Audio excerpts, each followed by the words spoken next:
남부겠죠. 대외 이제 옛날에 미국에는 교회라고 하는 것은 남부 쪽이 많았어요. 근데 그 남부의 부자 동네는 대부분 이 미국 사람들 중에도 좀 부유한 사람들, 부자들이 많이 사는 그런 동네가 많았어요. 그래서 거기에서 이제 제가 한번 옛날에 가보니까요.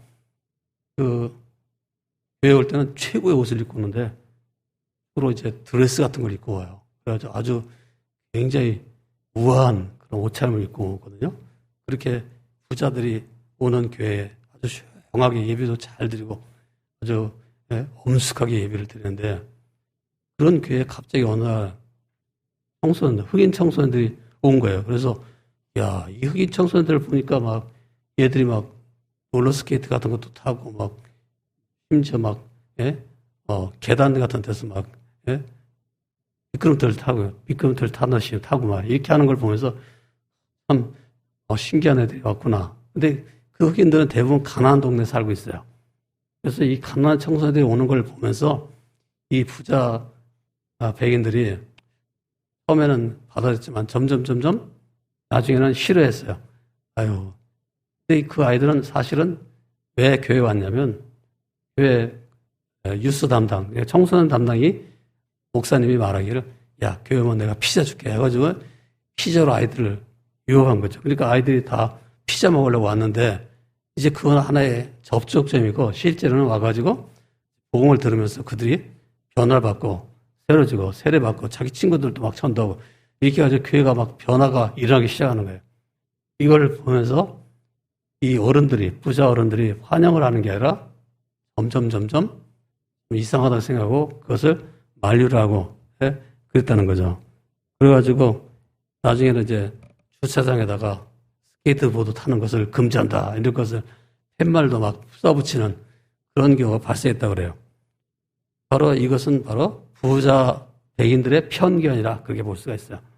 이런 편견을 갖고 있으면 복음이 전파되는 데 있어서 복음이 널리 전파되는데 어떤 한계가 부딪히게 되는 거죠. 그때 성경에 보면 이런 편견을 가졌던 사람이 바로 베드로 같은 사도였다는 거예요.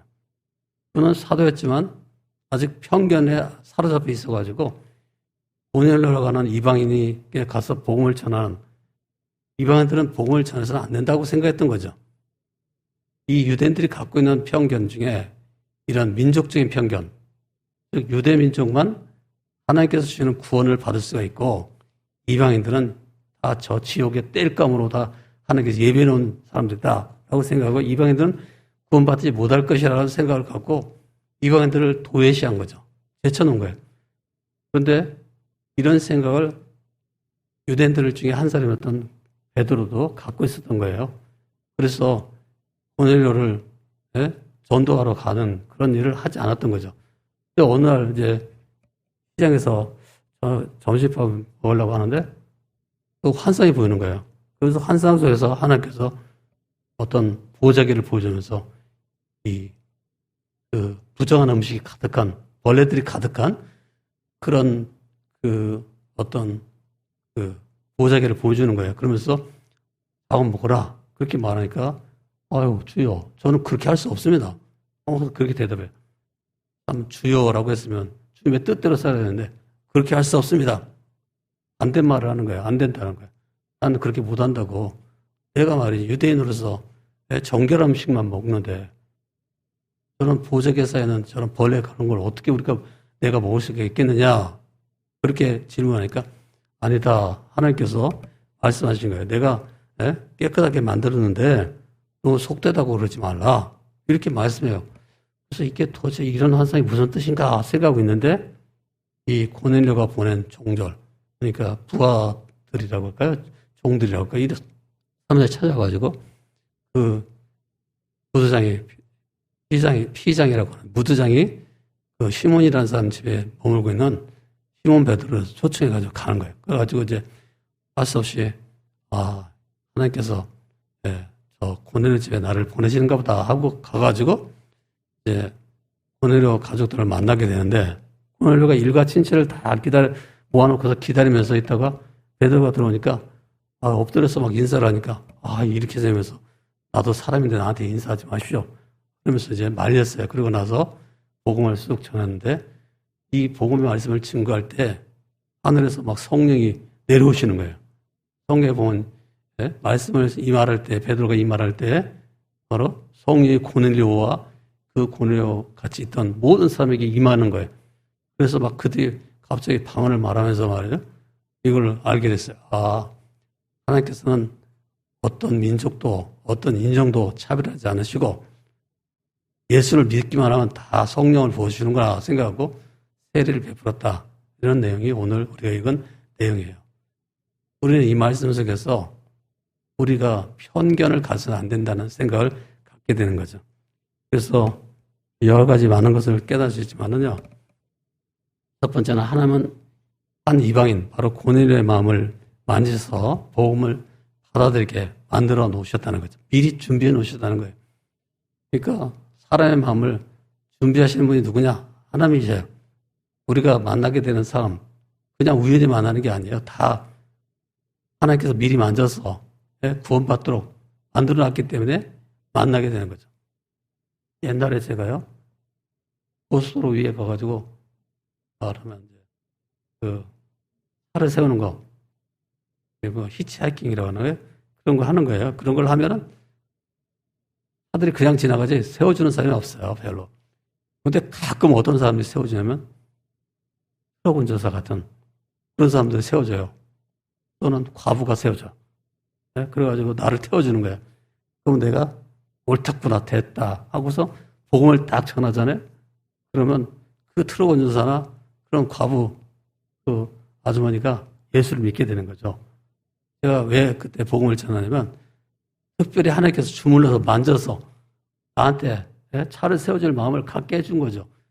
그렇게 됐다고 생각하기 때문에 그에게 복음을 전할 기회를 놓치지 않고 복음을 전하는 거죠. 그래서 제가요, 고속도로에서 차 타고 온 적이 많아요. 여러분도 한번 해보세요. 심심하면. 심심하지 않을 거야, 아마. 왜냐면 더울 거예요. 거기 고속도로에 서 있으면 얼마나 더운데 차가 쌩쌩 지나가면서 바람을 얼마나 날리지만요. 굉장히 더워요. 그렇지만 전도할 기회는 그럴 때 잡을 수가 있어요. 어쨌든요, 이 고넬료에게는 편견을 가질 수 있어요. 그가 주둔하고 있는 이런 지역에, 가이사랴 지역에 말이에요. 로마 군인으로서 백부장이니까 지금은 따지면 한 대장쯤 되는 사람이라고 할 수 있겠죠. 이런 사람인데 그 당시에 이제 그 가이사랴 지역을 로마 군인 한 1000명이 다 다스리고 있었다고 그래요. 한 수도를 통치하는데 1000명이 필요했는데 그 1000명 중에 100명의 어떤 지휘관이라고 하는 것은 굉장히 높은 신분을 말하는 거죠. 그래서 이 고넬료가 편견을 갈 수 있어요. 이 유대인들, 이런 시시한 식민 지배를 받고 있는 이런 사람들이니까 이런 사람들은 갖고 있는 종교라는 게 우스운 종교라고 생각하고 우리가 믿는 로마의 종교, 여러 신들을 섬기고 있는 로마의 종교는 고급 종교라고 생각하고서 편견을 가지고 대할 수 있지만은 그는 그렇게 생각하지 않았다는 거죠. 그래서 기꺼이 그 주선지인 유대 땅에 와가지고 살면서 하나님을 경외하면서 또 이스라엘 민족 백성들을 사랑해서 그들에게 구제도 하고 그러니까 그 기도할 때 천사가 나타나가지고 고넬에게 말하는 거예요. 너의 구제와 너의 기도가 하늘에 상달되었다. 그런 얘기를 하는 걸 보면 이 사람이 얼마나 구제를 잘하고 아주 경건한지 알 수 있죠. 즉 그런 로마에 대해서 가질 수 있는 편견을 다 버리고 기꺼이 유대인들에게 사랑을 보여주고 또 경건하게 살았던 사람이라는 것을 알 수가 있습니다. 이 고넬료의 종교적인 경건 또는 실천 이런 것은 주변 사람들에게 또는 그 가족들에게 다 전염되어 가지고 그 주변의 모든 가족들 다 하나님을 믿는 하나님을 경외하는 사람이 되었지만 아직은 예수님을 잘 모르고 있는 거죠. 예수님을 전혀 모르고 있을지도 몰라요. 그러니까 하나님께서 이제 천사를 보내가지고 그랬다고 그래요. 야, 저 시장의 시몬 집에 있는 베드로라는 사람을 청해가지고 말씀을 들어라, 복음을 들어라 이렇게 얘기해 준 거예요. 여러분 생각할 때 말이에요. 천사가 직접 나타나가지고 이 고넬료한테 말하기를 예수를 믿어야 돼, 총 간다 이렇게 말하면 좋을 것 같은데 그렇지 않고 고넬에게 이 천사가 말하기를 저기 피장 시몬의 집에 있는 베드로를 청해가지고 복음을 들으라고 하는 거예요. 참 이상하지 않아요? 우리가 생각할 때는 하나님께서 왜 그랬을까? 여러 가지 많은 생각을 하는데 하나님은 먼저 믿는 사람을 통해 역사하시지 이렇게 직접 천사를 보내가지고 메시지를 전가하지 않는다는 거예요. 어쨌든 이 고넬료가 평상시 하던 모든 경건한 생활 또는 구제 이런 것이 다 하늘에 상달될 만큼 아주 훌륭한 그런 사람이었죠. 그래서 우리는 이 말씀을 보면서 알 수가 있는데 시편의 말씀을 보면 하나님은 상한 심령을 멸시하지 않는다 그런 말씀이 있는데요. 시편 51편에 보면 상하고 통약 마음 그것을 아주 귀하게 보시는데 그 말씀대로 바로 이 고넬 마음에 있던 이런 깨어진 마음, 상한 마음을 잘 아시고 그에게 복음을 들을 수 있는 길을 열어주신 거예요. 하나님께서 왜 고넬의 편견의 벽을 깨뜨리고 고넬 갖고 있던 편견도 깨뜨리고 베드로 갖고 있던 편견도 깨뜨리고 복음을 듣게 하시고 또 복음을 믿게 하시고 예수를 믿어 구원받도록 그래 하셨을까?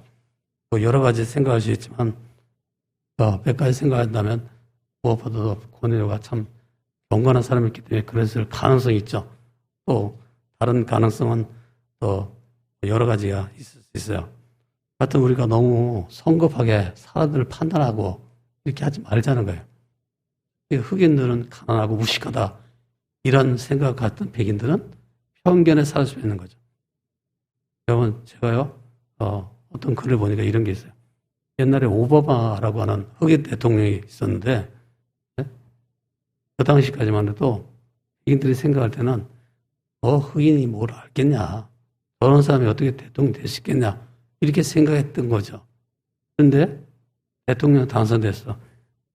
원래 이 오바마는 청소년 시절은 마약까지 하던 그런 사람이었지만 그거 이제 회심하고 나서 변화돼가지고 마약을 끊고 또 열심히 공부를 했다고 그래요. 그래서 이제 나중에 인류대학에 편입도 하고 막 이렇게 해가지고 변호사까지 된 탁월한 사람이지만 이 백인들이 갖고 있는 와스프가 아니면 대통령감이 아니다라고 생각하는 이런 잘못된 편견 이것을 깨뜨리는 최초의 흑인 대통령이라 이렇게 볼 수가 있어요. 우리가 이런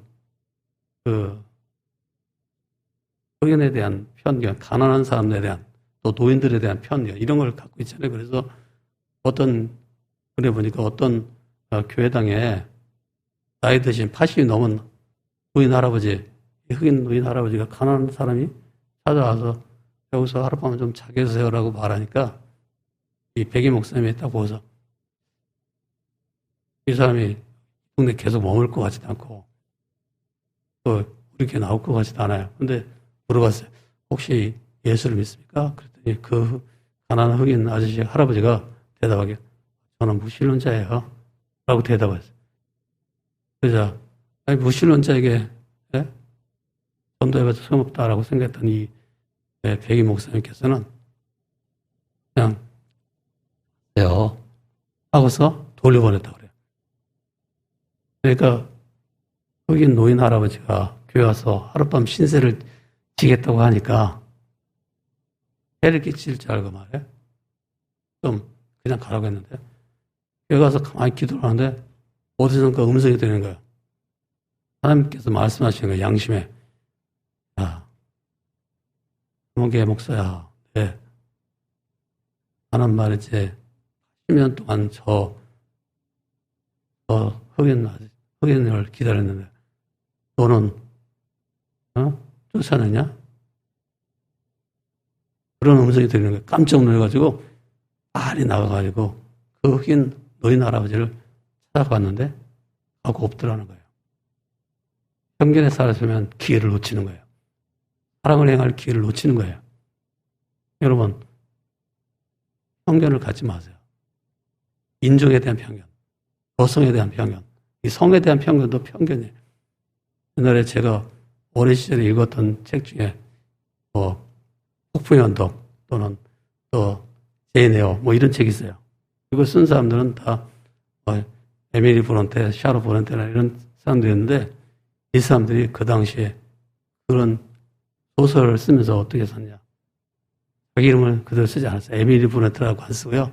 또는 샤로트 브론테라고 안 쓰고 뭐 썼냐면 필명을 가짜 이름을 쓴 거예요. 근데 남자 이름으로 필명을 쓴 거예요. 왜 남자 이름을 썼느냐. 그 당시에 영국 사람들이 갖고 있던 편견은 여자는 글을 쓸 수 없다.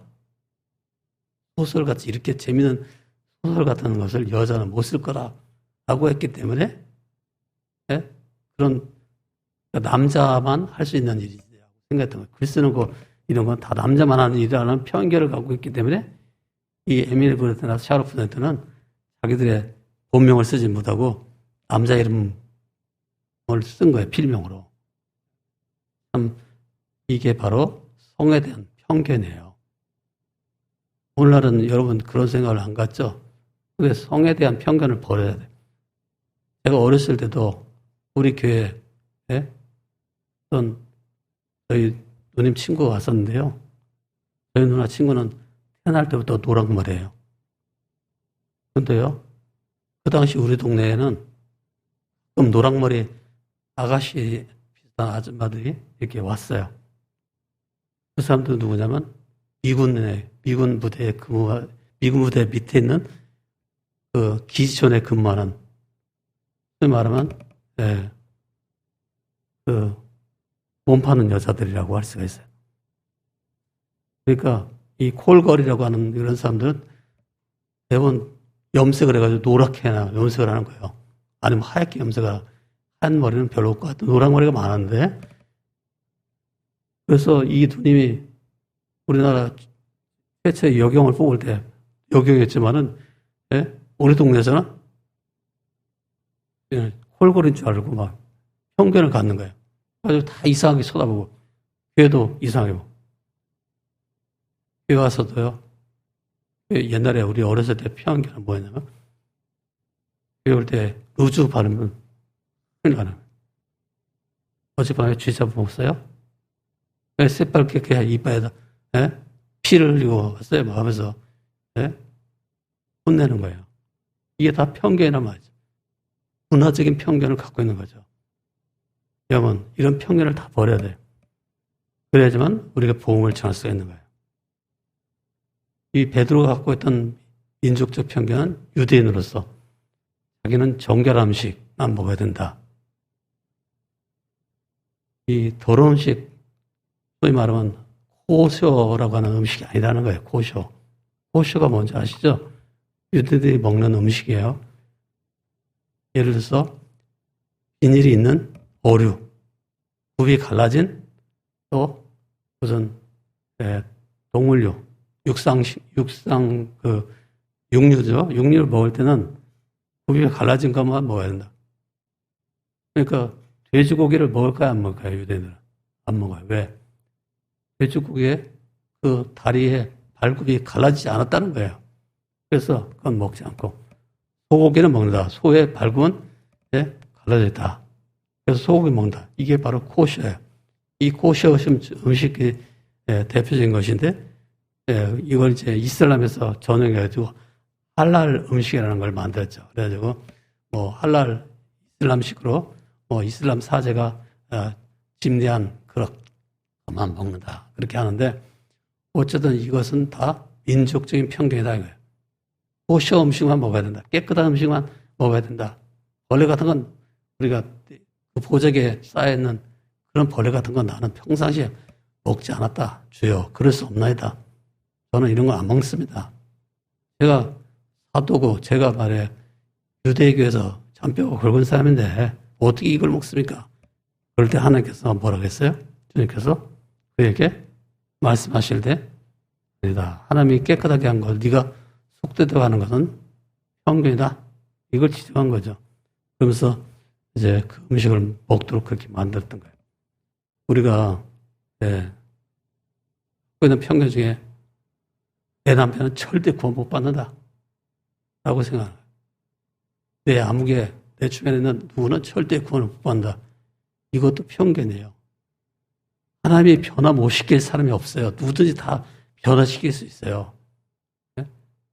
물론 수용성에 있어서 좀 어릴수록 더 빨리 잘 받아들이지만은 네? 나이가 드신 분이라 할지라도 예수 믿을 수 있어요. 그러니까 그런 편견을 버려야 돼요. 우리가 사람들에 대한 편견을 가지면 복음을 전하지 못하게 되고 그러다 보면 기회를 놓치게 된다는 거예요. 그러니까 여러분이 항상 기회를 살릴 수 있는 편견을 버릴 수 있는 분들이 다 되시길 바랍니다.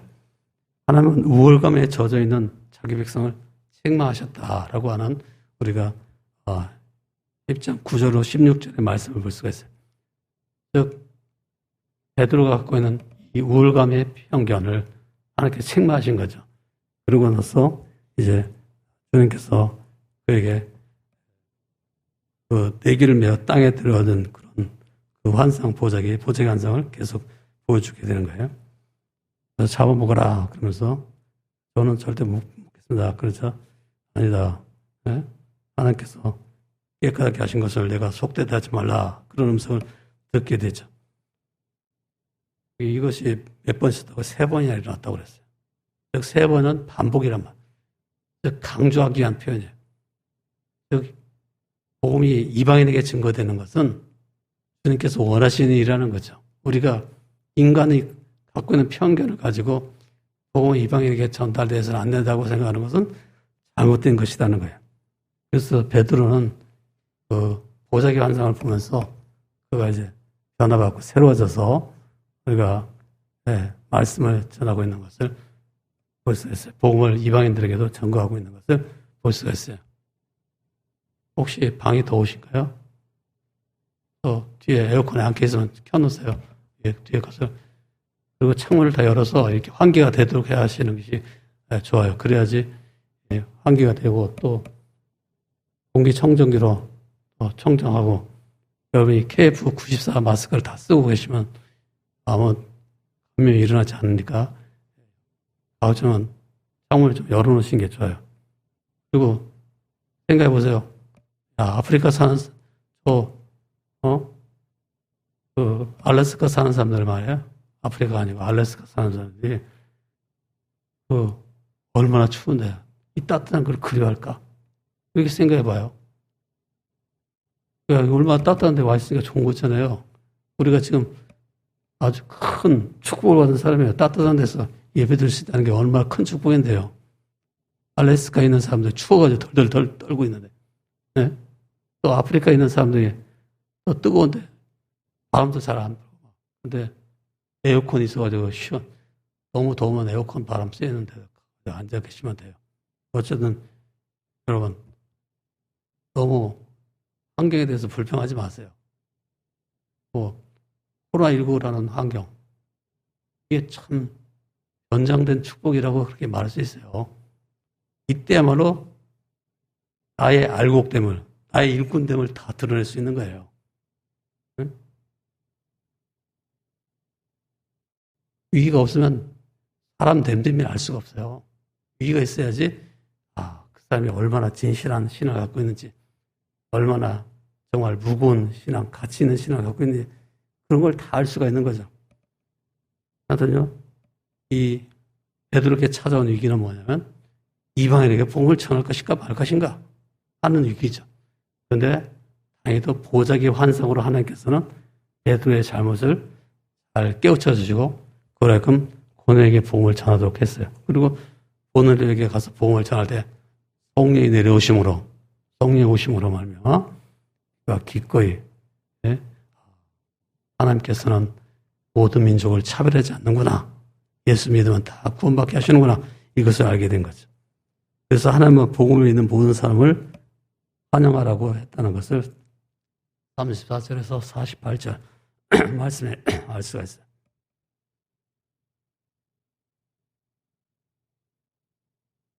고넬료는 이방인이었지만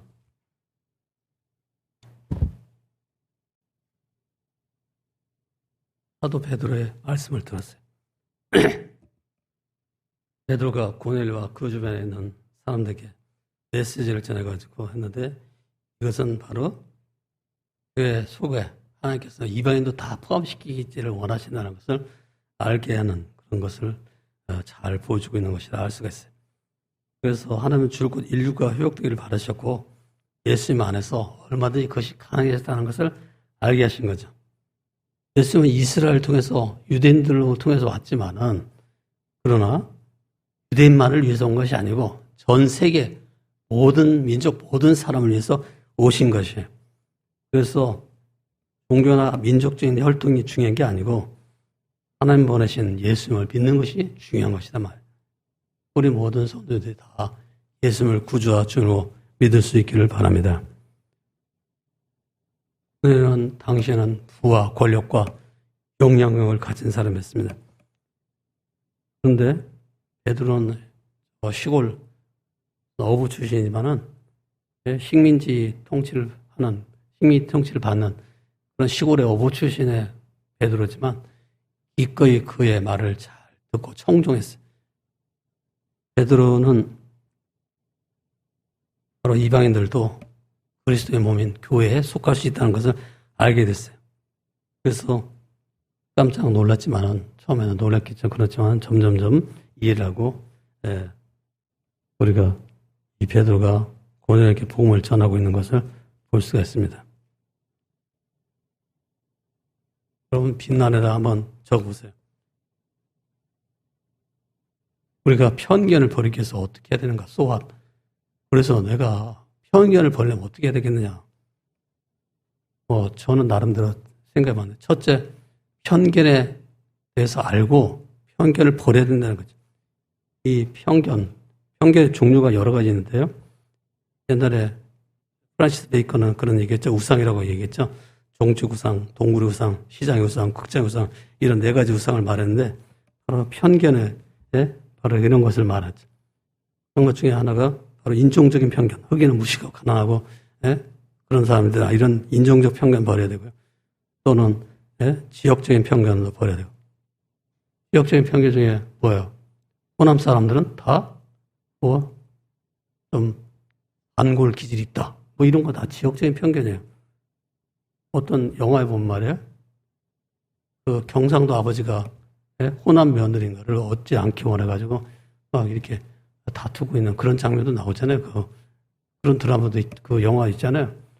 그러니까 우리나라 사람들은 이상하게도 동서가 분열되어 있다는 거예요. 그래가지고 이 경상도 사람은 이 전라도 사람들을 굉장히 싫어하는 그런 경향이 있는데 이건 다 지역적인 편견이라는 거죠. 사람이 됨됨이가 중요한 거지 출신이 중요한 게 아니에요. 또 우리가 갖고 있는 종교적인 편견 이런 것도 버려야 돼. 불교 신자니까 절대 예수 못 믿을 거야. 이렇게 생각하지 마. 제가 병원에서 만났던 어떤 분은 과거에 말해 집사람이었던 분이야. 근데 지금은 불창가, 참불가를 부르고 있는 불교인이야.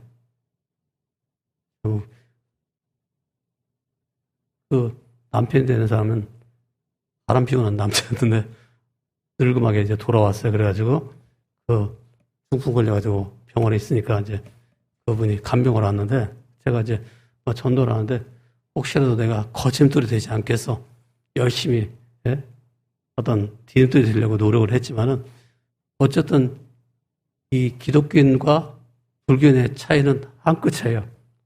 불당에 가느냐 기독교당에 가느냐 그 차이라.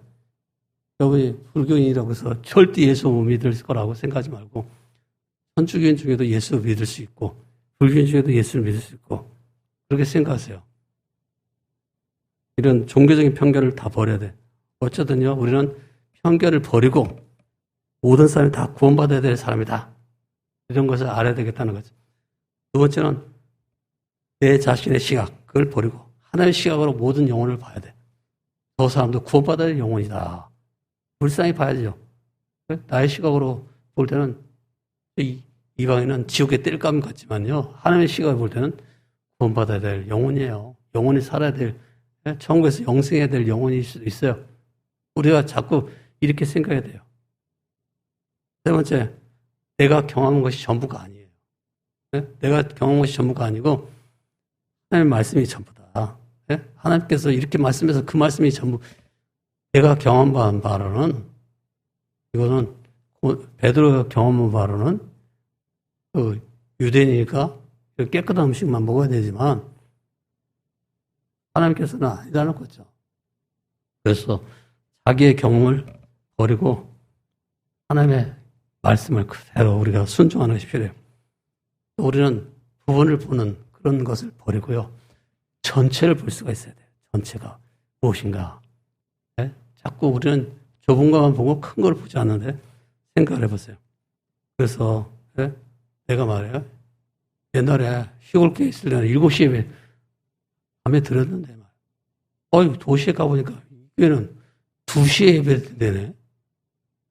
내가 어렸을 때 다녔던 교회, 지금까지 다녔던 교회란 말이야. 사도신경 하기 전에 사도신경을 4곡, 3곡을 부른 다음에 사도신경을 했는데 말이야. 이 교회는 사도신경 먼저 하고 찬송가 한 장밖에 안 부르고만 설교 바로 하네. 이게 이단 아니야? 또 다 편견이란 말이야. 자기의 경험이나 자기의 어떤 그 어렸을 때의 그런 부분적인 그런 지역적인 경험을 절대화하는 그런 잘못이란 말이야. 그러니까 우리는 이런 모든 편견을 다 버리고 항상 열린 마음을 가지고 사람들에게 복음을 전해야 되겠다. 모든 사람에게 복음을 전해야 돼. 그래서 다 천국에 가야 돼. 여러분, 우리 한국 사람이 갖고 있는 민족적인 편견이 있죠. 일본 놈들 싹 쓸어버려야 된다. 라고 생각하잖아요. 이에게는 5천만의 백성의 응원이 있습니다. 그래가지고 이번에 막 뉴스 여러분 다 보시죠?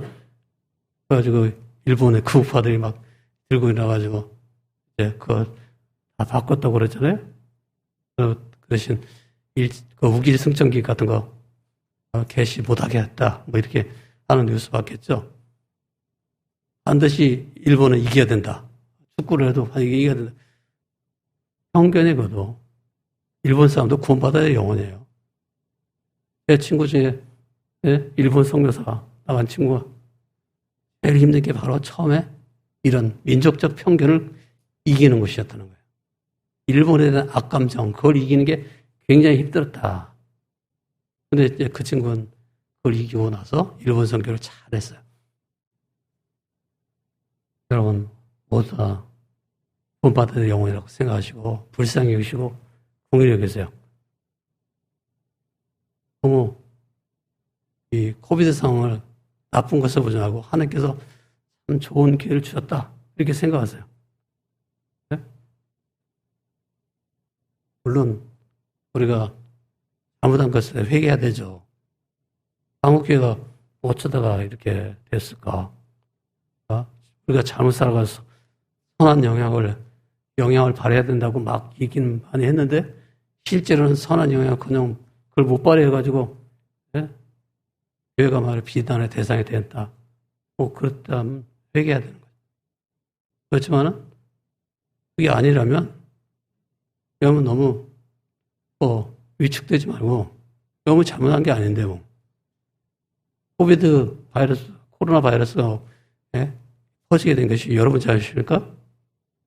여러분 잘못 아니에요. 그러니까 긍지를 가지고 나는 이 상황에서 어떻게 복음을 전해야 될 것인가 그걸 자꾸 연구해봐요.